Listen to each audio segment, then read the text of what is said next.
విగ్రహాలు ఆర్డర్ చేయడానికి వెళ్తే అక్కడ ఒక ఊరు ఎమ్మెల్యే విగ్రహాలను నేను ఇస్తాలే అని చెప్పేసేసి అన్నారు. తీరా అక్కడికి వెళ్ళిన తర్వాత విగ్రహాలకు 9.5 లక్షలు అవుతుంది. ఆయన 10,000 ఇచ్చి వెనక్కి వెళ్ళిపోయాడు.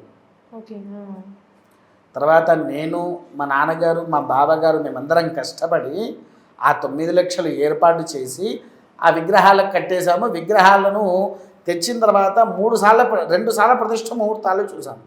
క్యాన్సిల్ అవుతూనే ఉన్నాయి. క్యాన్సిల్ అవుతూ ఉంటే ఒకరోజు దీనంగా మేమందరం కూర్చొని ఆ దీన స్థితిలోనే నాకు కాస్తంత నిద్ర పట్టేసింది. ఆ నిద్రలో నేను తల్లిని అడుక్కుంటున్నా, ఎందుకు తల్లి నువ్వు వస్తాను, నాకు ఈ కష్టాలు ఏంది తల్లి అని అడిగాను. అడిగేసరికి అప్పుడు అమ్మవారు ఇచ్చిన సమాధానం ఇప్పటికీ నా చెవిలో మోగుతూ ఉంటుంది. విగ్రహ ప్రతిష్ఠ జరుగుతుంది, నువ్వు చెప్పినప్పుడు నేను రాను, నాకెప్పుడు రావాలనిపిస్తే నేను అక్కడికి వచ్చి కూర్చుంటా, కానీ నేను వచ్చేటప్పుడు నీవు ఎదుర్కొనే సమస్యలు మాత్రము వాటి మీద దృష్టి పెట్టు, చిన్నగా ఉండవు.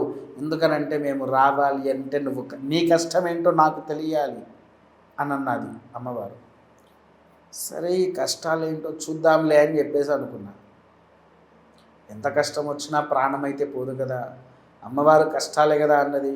కష్టాలకు ఎదురు నిల్చుంటే ఏమైంది, నిల్చుందాము అనుకున్నా.